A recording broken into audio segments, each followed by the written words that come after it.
I'm Dom Nichols, and this is Ukraine, the latest. Today we discuss the apparent green light from Washington for F-16s to be sent to Ukraine, another drone strike very close to the Kremlin, how a Russian commander says Putin won't defeat Ukraine in the near term and should instead seek a truce, and how another 400 Ukrainian children have been sent to so-called summer camps in Russia in recent weeks for patriotic training.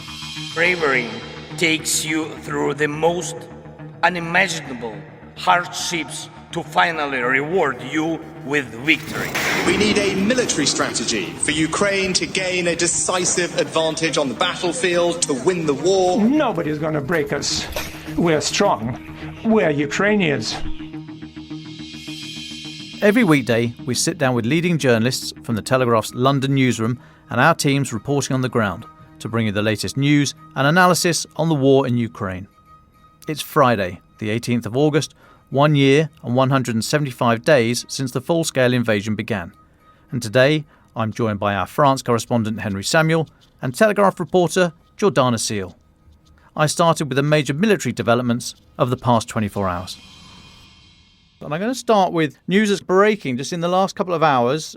There are evacuations have been reported in Moscow City.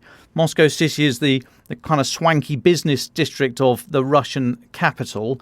There's footage on social media from a couple of hours ago that showed what looked like 5 drones heading over that part of the city. Now, no blasts reported, either from the drones or air defence in response to those flying objects. But that comes in the wake of the latest alleged Ukrainian drone strike in Moscow, which hit an area very close to the city centre around 4 a.m. this morning. Russian officials said air defences had shot that drone down, but that resultant blast did disrupt air traffic at all 4 of Moscow's civilian airports. That drone, there's images of it, you see it online, you'll see it on our website as well. It fell on a non-residential building in Moscow's Expo Center complex. So this is about 3 miles to the west of the Kremlin, right in the city centre. No casualties reported and no immediate comment, well, no comment at all actually from Kyiv. They tend not to comment on these things. But it does continue the recent trend of air attacks on Moscow. You'll remember the business district, that Moscow City district, was targeted twice in 3 days earlier this month. But this latest thing that's happening in the last couple of hours, we're not exactly sure what is going on. There were no air raid alarms in response to it, but there seemed to be a large groups of people seemingly in a semi-organised way trying to move out of the Moscow City area. So I'll keep tabs on that. But also, just in the last couple of hours, the cargo area on the port of Novorossiysk, so this is down on the Russian coast, is currently on fire, a very big fire there. The cause of that fire and a number of associated blasts as other things seemingly cook off is unknown. We don't know if that was there's no reports of drones or maritime drones or anything there, so it might be a catastrophic accident, but we don't know. But something big is burning in Novorossiysk. Now, news today, a bit more later from Jordana, but the headline news is Washington has been reported by Reuters as having approved the sending of F-16 fighter jets to Ukraine from Denmark and the Netherlands. They've made no bones about offering their training facilities, but this is seemingly the green light for F-16. But Jordana will have more on that a little bit later. Then into Ukraine itself. So on the northeast front, so this is the one area where Russia are seemingly trying to attack at the moment. Everywhere else, they've transitioned onto the defensive. Down the south, that is, around the Bakhmut area, they're trying to hang on, really. But in the northeast, they are trying to go onto the offensive. So this area around the city of Kupiansk, so just northeast of there, about 5 k's to the northeast of Kupiansk, is the town of Sinkivka. There's been a lot of recent pressure in that area, in the whole of that front, the northeast front. We think as Russia tries to, they're trying to break through, as we know, but also trying to get Ukraine to divert resources from the counteroffensive to the south. Again, we think up the north, we think it's mostly conscripts, units that have been backed by conscripts. So they're back to the kind of Bakhmut meat grinder style attacks, but they do have great weight of numbers, and they have been making some advances in the last few weeks, which has required Ukrainian authorities in the northeast of the country around Kharkiv to move civilians out of the area. On the southern front, Russian forces are also trying to push through in the vicinity of Marinka. So we're about 10 k's west of the city of Donetsk, but nothing's moving there. The Ukrainian forces are holding the line, and Ukraine is attempting to continue those advances to the south towards sort of Melitopol and Berdyansk on those two axes, which is where they've had a level of success in the last couple of weeks. You remember yesterday they've consolidated their positions on the eastern side of that southern axis around the Uruzhaina area, and there was imagery yesterday to the west, more towards the Zaporizhia area, in the town of Robotyne, of a Ka-52, Russian Ka-52 attack helicopter that was shot down. Just on that, I mean, there's imagery online now, social media. You'll see that two helis. The second one looked a bit like maybe an Mi-24. I'm not entirely sure, but anyway, two helicopters. The first one of which was hit, and seemingly the round went straight through it, or the missile went straight through it. But it came down catastrophically. No one, you're not going to survive that. But interestingly, with my former aviation hat on, they were flying right in what we used to call the threat band. So basically the safe place for any air, but especially helicopters that are quite slow in relation to everything else that's flying. You either want to be very, very high away from where missiles can't reach you, which you're not going to get there in a helicopter basically, or you need to be very, very low. So below about 150 feet, because below that, any missile coming at you or trying to lock onto you, or any soldier with a weapon, handheld weapon, a rifle, by the time they've seen you and tracked you, you're behind a hill, or you're behind a tree, you're behind a building, you're in a fold in the ground, you're using terrain masking. So you need to fly very, very low, which is quite tricky, quite dangerous to be close to the ground, cumulogranite, as we used to call it. But they might have been having to fly high in order to fire their missiles. They're increasingly using unguided missiles, just lobbing missiles in a ballistic arc, so it can be quite inaccurate. Or it may have been that they were inexperienced pilots due to the attrition rate. The Economist reported earlier this week that they think a start point of about 100 Ka-52s last February.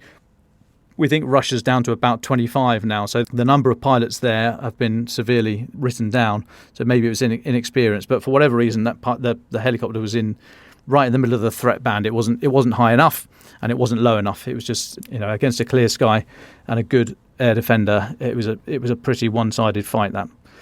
Okay, next little bit. The Russian commander of the Vostok battalion that's fighting in southern Ukraine said yesterday that Ukraine will not be defeated, and has suggested Russia should freeze the war along the current front line. So this is a gentleman called Alexander Kordakovsky. We've met him before, a former Ukrainian commander in the SBU, so a former Ukrainian member, a commander in the security service of Ukraine. He defected in 2014, basically. When Russia moved into the Donbass in 2014, Kordakovsky changed sides. He was part of the local insurgency. He then defected to Russia and served for a period as the security minister in the illegitimate Donetsk People's Republic. But he was speaking yesterday on Telegram, social media channel, after his battalion was defeated at Uruzhaina earlier this week. And he had actually complained earlier in the week, before that final defeat, again on Telegram, that he wasn't getting the reinforcements he had been asking for. I think that says quite a lot about Russian comms, and commanders possibly see more value in going public on social media about such concerns rather than using the chain of command.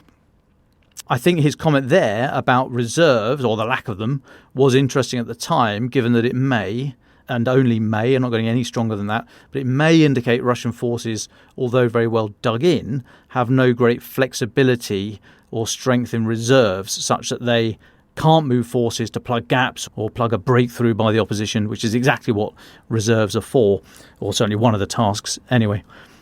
Kordakovsky said Russia would not be able to topple Ukraine militarily in the near term, and that Moscow will likely have to come to a truce and enter a phase of neither peace nor war, his words, with Ukraine.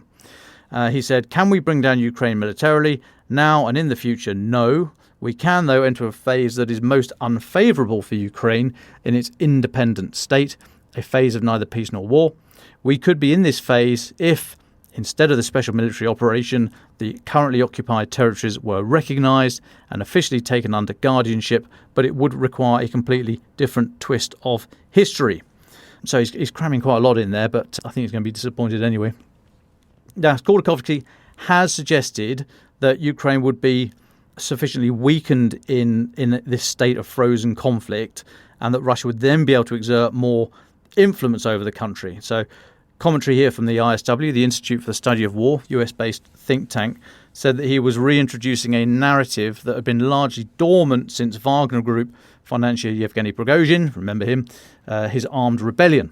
The ISW said that Russian sources have periodically claimed that a Kremlin faction is interested in freezing the war along the current front lines for similar reasons, as well as over concerns about domestic political stability and the economic fallout of the war. And the ISW finished by saying Khodorkovsky may be reintroducing the narrative into the Russian information space on behalf of the faction allegedly interested in freezing the war, although he likely has limited influence on the Russian leadership itself. But he's a name, he's known, and he's out there with a narrative counter to the Kremlin. So that, I think, well, will be interesting to see what happens there, and interesting to see what happens to him.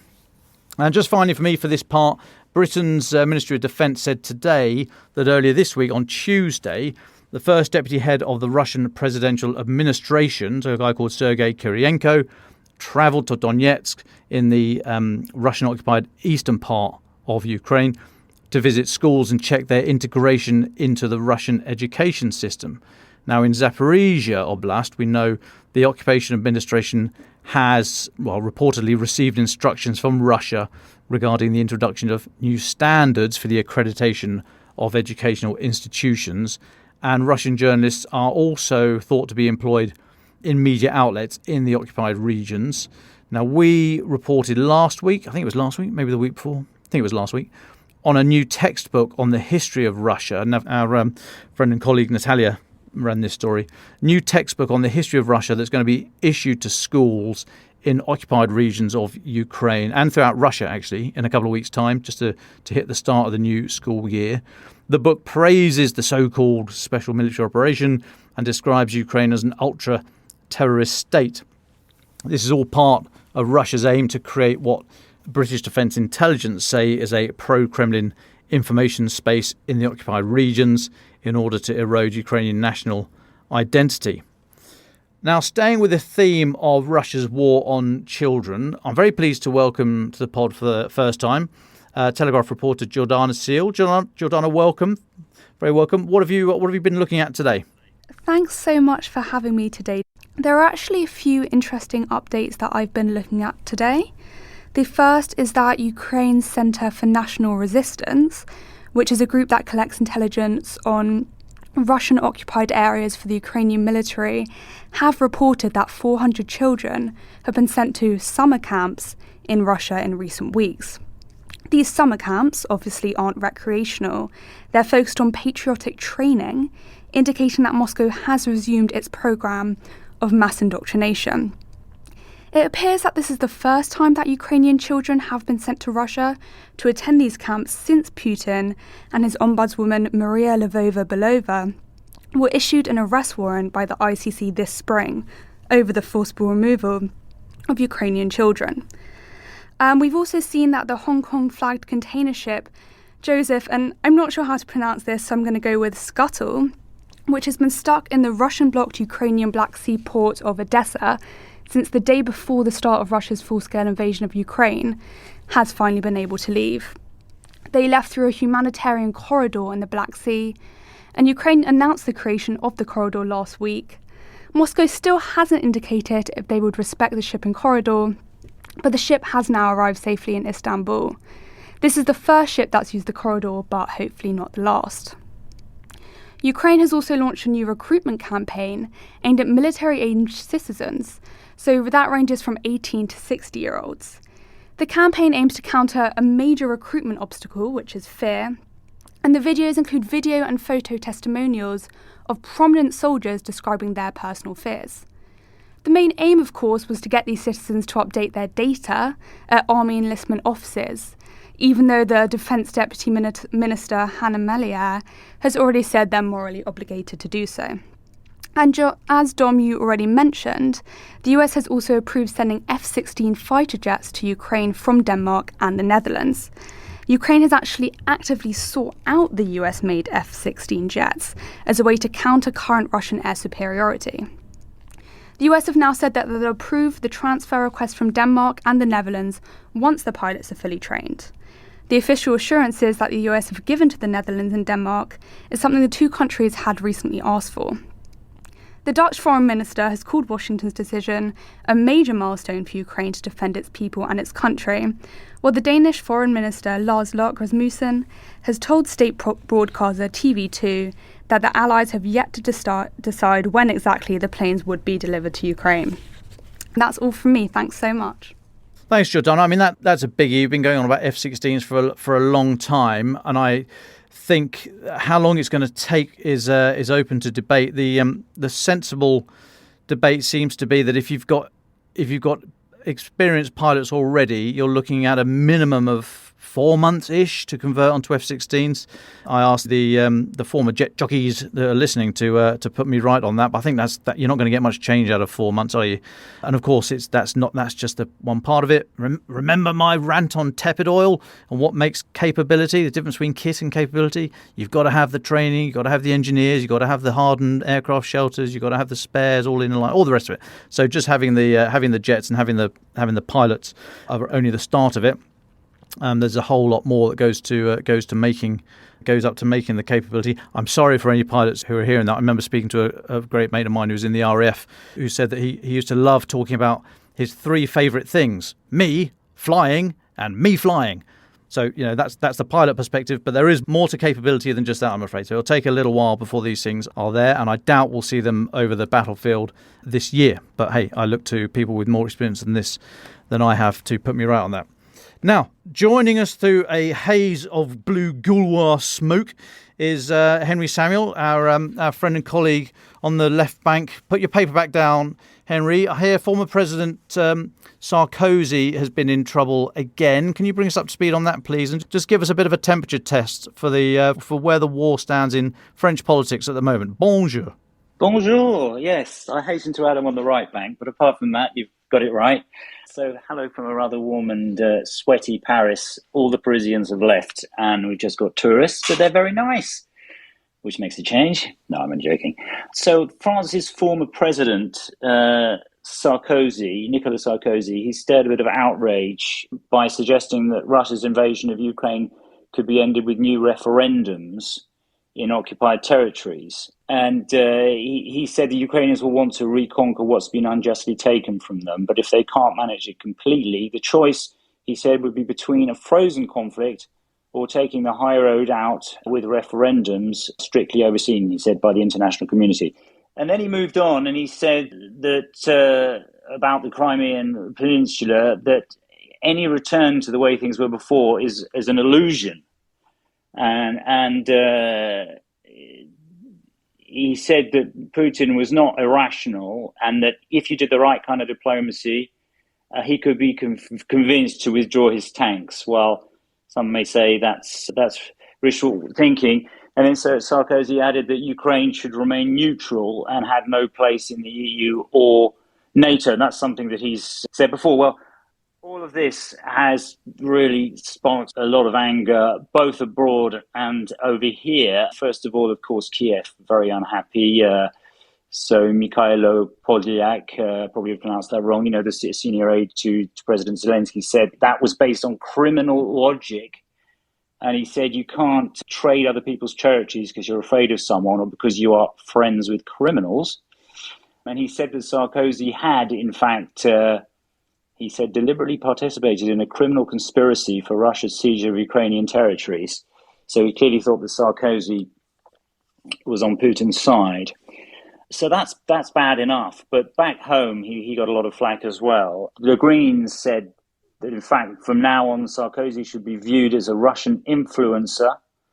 And that he gave an interview in French daily Le Figaro. He said it was lunatic and shocking. And he pointed out, this is true, that Sarkozy does have lucrative ties to a Russian insurance company, and which gave him 3 million, I think, euros to do stuff for it, and is in fact being investigated on suspicion of influence peddling and concealing crimes. And worse for Sarkozy, his former intelligence advisor also said it was shameful and said he had no perspective on what's happened or what he did during his presidency. Just to remind you, Sarkozy was president of France between 2007 and 2012. And he just reminded people that Sarkozy was one of the key voices against Georgia and Ukraine joining NATO back in 2008. And that didn't prevent Russia's, obviously, invasions of both countries. So Sarkozy has caused quite a lot of anger. Interestingly, there's been very little or no response from the current occupant of the Élysée, Emmanuel Macron, who's on holiday in his presidential retreat down the south of France in Brégançon, but is obviously working. And he came out of the retreat yesterday and just completely dodged a question on this. So we don't really know what his point of view on it is, because Macron is quite close to Sarkozy, despite the fact that he's a centrist. So perhaps you want to ask me about Macron's relationship to Putin, which has gone through many twists and turns. Probably most of our listeners know that, well, Macron, just like with Donald Trump, he tried to form some kind of relationship with Putin. And just after he was first elected in his first term, he hosted Putin in the splendid Versailles Palace for an exchange. So that was considered to be a bit of an honor. But at the same time, he berated Putin publicly and accused Russia of trying to meddle in the electoral campaign, because Russian hackers were linked to a leak of his party's exchanges on email. Also, by the way, Putin backed his rival, Marine Le Pen. But so that was the beginning of their relationship. And he tried to mollycoddle, I suppose, Putin. He then invited him to his presidential retreat in 2019 down in Brégançon without telling the UK, Germany, or anyone else, it seems. So that put people's nose out to join. And then at the beginning, or just before the invasion, first of all, French intelligence was apparently totally optimistic in the idea that Putin was not going to invade Ukraine, despite the fact that there were all these troops and tanks, amassed on the border. So they got that terribly wrong. And then he proceeded to desperately try and keep the channels of communication, and spoke to him dozens of times to try and get him to change his mind, to absolutely no avail. So obviously that rather annoyed quite a few allies. And then once the invasion had occurred, finally he sort of saw reason and has now become quite hawkish. He's pretty hawkish, as you probably know. The most recent thing, first of all, Macron said that he would back Ukraine's bid to join NATO, thinking that could actually help create some security guarantees for it and pressure Putin to end this war. Like Germany, France was slow compared to the UK in delivering weapons, etc. That's now no longer the case. It started off by giving shoulder-launched anti-aircraft missiles, Crotale short-range anti-air missiles, and last month announced that it was going to deliver long-range Scalp missiles, which are the French version of the Storm Shadow. So those are long-range ones. So that's quite a development, and it's also said that it would consider training Ukrainian pilots. So Macron's kind of done a mea culpa. He said, "Look, I got Putin wrong. I was kind of overly optimistic." But it's typical. Macron believes, and France generally believes, that it has a special position in the world, and if anyone's going to be there to help negotiate some kind of peace or keep channels of communication, it should be France. And that's really where we are today, Dominic. Thanks, Henry. Just one on Sarkozy before we move away from him. How much influence does he still have, or political capital has he still got? Or is he just a voice because he was a recent former president? Or does he actually still have any heft and influence over Macron? It's interesting, not nearly as much as he used to. A, because he was recently convicted of corruption and has a host of corruption cases hanging over him. All sorts of things, from influence peddling to overspending during his presidential campaigns. And there's even one investigation that his aides handed over millions to the late Libyan dictator Muammar Gaddafi to help in one of his presidential campaigns. So he's got a lot on his plate on that front. The other thing to remember is he comes from the right-wing Republicans Party, which fared absolutely disastrously in the last presidential elections and got less than 5%. Even before, that was last year, even before that point, Sarkozy's star was waning, I would say. That said, he still remains quite a popular figure in France, and he's written a series. In fact, he's just about to bring out the third tome of his memoirs next week, and this is why he gave an interview. This one is called "The Time of Combats," and it's about his time in office. And the other thing to know is he still does wield some influence on the French right, and it so happens that while Emmanuel Macron won a second term last year, there were legislative elections just a few months later, and he failed to get an absolute majority in Parliament, which is an absolute nightmare for him. And so he's desperately trying to create ad hoc alliances, and the only party that he can really play ball with are the Republicans. So it's in his interests to keep the Republicans sweet. You also need to know that Macron's came from nowhere, really. He was an investment banker who suddenly appeared on the scene and won the presidential election in 2012. And he didn't really have a party, and he created it from scratch.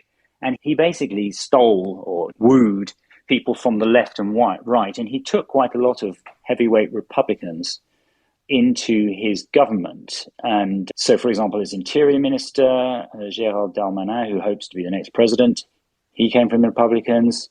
And the other very heavyweight finance minister, Bruno Le Maire, also came from the right. So he is known, Macron, to admire Sarkozy's political nous. I think Sarkozy, for all his faults, had a common touch that I think Macron just doesn't have and wished he has. And so he consults him quite regularly on the temperature of the country. So he, in some ways, he's important. But he certainly lost a lot of clout, no doubt about it. But so I don't know how much trouble really this is causing, all of his comments today. But Macron's had enough problems of his own with Putin and has been received, as I said, a lot of criticism for kind of sitting on the fence for too long. Yeah, I was going to ask you about that. So, I mean, his whole visits and the whole he was derided, some perhaps unfairly, as a useful idiot and what have you. But he did seem to stick to that line of we've got to this idea that there still hasn't completely gone. This idea that we have to bear in the back of your mind we might have to deal with this bloke after the war and so on and so forth, as opposed to Russia needs to fail, Putin needs to fail and be seen to fail catastrophically to stop this kind of thing happening again.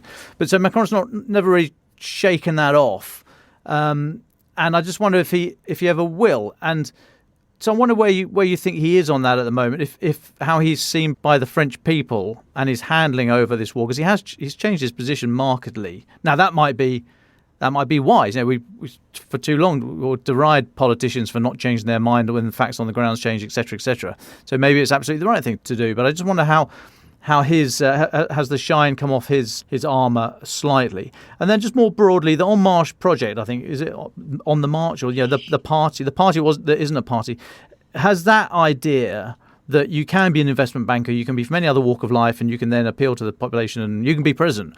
Has that been dented by his time in office, do you think, which might give room for the likes of Marine Le Pen and the established parties to come back and say, look, that was a bit of an experiment, all a bit crazy, you know who we are, we're an established party, vote for us. So just where do you, if you could take the temperature of Mr. Macron at the moment, where would you say he is?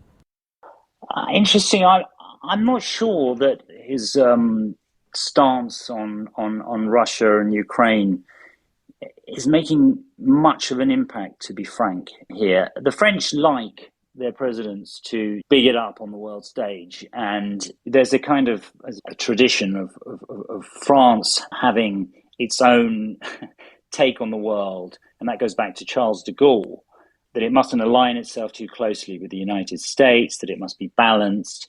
And you can see Macron doing that regularly. I mean, he went to China and met the president and made some comments. He put Taiwan's nose out of joint and said, we don't totally follow the US line. These are sort of things that you will hear from all French presidents, and that plays to a home crowd. They really don't like the sense that that France is being some kind of lackey, which I'm afraid to say is something that is meted against the UK in France. They say that they're too Atlanticist, they follow the line too strong. And so it's a fine line. So I think in a way you've got more to gain than sticking a chin out and saying we're doing something different to others, even our allies, than just following the crowd. And of course, Macron likes to see himself as being the sort of heavyweight European leader since Angela Merkel left. So he likes to throw his weight around. So I'm not sure. France has had so many domestic problems, probably didn't escape you. There were a few riots a few weeks ago here that were pretty scary. And before that, we had the longest pension strike in modern history here, against pension reform. So really the French are far more interested in the kind of domestic problems than they are on the ins and outs of Macron's stance on Russia and Ukraine. But it had started to permeate, I would say, this sense that what's Macron doing, continuing to talk to Putin, he's not getting anywhere. He's just being, he's looking pretty impotent here. That kind of did trickle down, and then he did change his stance. So I don't think there's any huge animosity towards him on that front here, I would say. To answer your other question, I think there's a word in French that still very much applies to the general mood in France over the last few years. It's called dégagisme. And dégagisme means the desire to throw out the established order. Obviously, we've seen it in many other countries. Well, we've seen it, I think you could say Trump was similar to that. And to begin with, I think Macron was seen as doing that. The fact that he very much is an establishment figure in that he had a sort of bourgeois upbringing, went through investment banks and stuff like that, he cleverly didn't stop him from looking like an outsider, because it's true, he wasn't really affiliated to a political party, and he created this thing from scratch. I think French politics at the moment, the leaders of the other parties are just so weak and not very credible that's playing to Macron. He's not as unpopular as all that today. But another figure could arise, equally more of an outsider, between now and the next presidential election in 2027. We'll just have to see. So that's the way I see it. Lovely, thanks, Henry. I'm going to start drawing things to a close here. We'll go around with final thoughts. I'll kick off here, but so the thing I'm going to keep my eye on over the weekend is, well, I'm going to try and get some more clarity on whatever this thing is happening down in the southwest of the country, around Kherson area and across the Dnipro River. We've talked about it before. This week's Defence in Depth video is about that and about where it goes, where amphibious forces go from here more broadly. So please do have a look at that and comment if you like. But we're not quite sure what's going on down there. It seems more than a raid. As I've said before, a raid is a smash and grab. You go in, you grab information, or you grab prisoners, you smash up a couple of radar sites, and then you get out. You don't stay. They seem to be staying, the Ukrainians. They seem to be staying across the Dnipro. Whether that's because they can, the Russians aren't as heavily fortified down there, or that is another flank they're trying to open up. We don't know, but I think it's very interesting what's developing down there, and we need to pay attention to it as we can. But as I say, news is very difficult to get out of there. The Ukrainians have really they're not allowing journalists near the front, and of course there's a massive river in the way, so it's difficult to get news out of there. But I'm keeping my eye on the southwest flank. But for final thoughts, Jordana, what are you going to be looking at over the next couple of days? I'm definitely going to be looking at Russia's new effort to erode the image of Ukraine amongst children. I think it's really interesting. They've got the patriotic training camps going on, as well as new textbooks. I think it will be interesting to see what Ukraine do about this issue, and also if Russia are going to bring out any more textbook information books as well. I'll also be looking at the Humanitarian corridor in the Black Sea to see if any other ships are able to enter through it. Thank you so much for having me today. It was all really interesting. No, pleasure. And Henry from Paris, final words, final thoughts, please. What are you looking at the moment? Well, Dominic, I'm not looking at Ukraine at all. I'm looking at a French winemaker who's accused of selling 1.2 million bottles of champagne that turned out to be foreign plonk mixed with carbon dioxide and a dash of liqueur. So that's my summer story today. So we always like to have a bit of light relief over here. But in the last few days, we've also been looking at France's woes in the Sahel, but that's another story. Obviously, the coup in Niger was a big shock to France and took it totally by surprise, actually. The intelligence service totally didn't see it coming. And as France had a big presence in Mali, there was a coup there. They had to pull out there.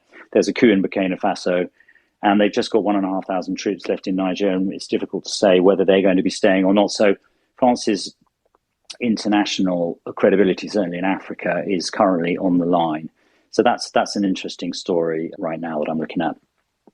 Yes, we need to talk about that. It's very interesting. So the French CT mission, the counter-terrorism mission, Op Barkhane, I think that's enduring, but the other mission is closing down. The Brits pulled out as well when the French said they were going. Plus, of course, the Wagner group moved in. This is in Mali, and ostensibly the French, the Brits, and Wagner were all working for the Malian government, although there was a coup.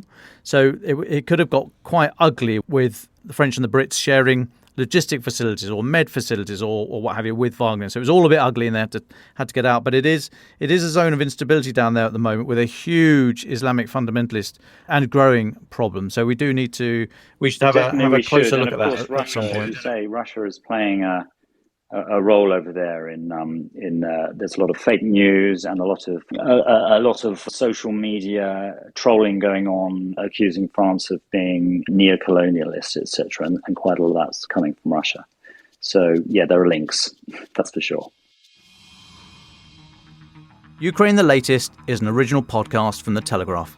To stay on top of all of our Ukraine news, analysis and dispatches from the ground, subscribe to the Telegraph. You can get your first 3 months for just £1 at www.telegraph.co.uk/Ukraine the Latest. Or sign up to Dispatches, our Ukraine newsletter, which brings stories from our award-winning foreign correspondents straight to your inbox. We also have a Ukraine live blog on our website, where you can follow updates as they come in throughout the day, including insights from regular contributors to this podcast. You can listen to this conversation live at 1 p.m. London time each weekday on Twitter Spaces. Follow The Telegraph on Twitter so that you don't miss it. If you enjoyed this podcast, please consider following Ukraine the Latest on your preferred podcast app. And if you have a moment, leave a review, as it helps others find the show. You can also get in touch directly to ask questions or give comments by emailing ukrainepod@telegraph.co.uk, and we do read every message. You can also contact us directly on Twitter. You can find our Twitter handles in the description for this episode. Ukraine the Latest was today produced by Giles Gear. The executive producers are David Knowles and Louisa Wells.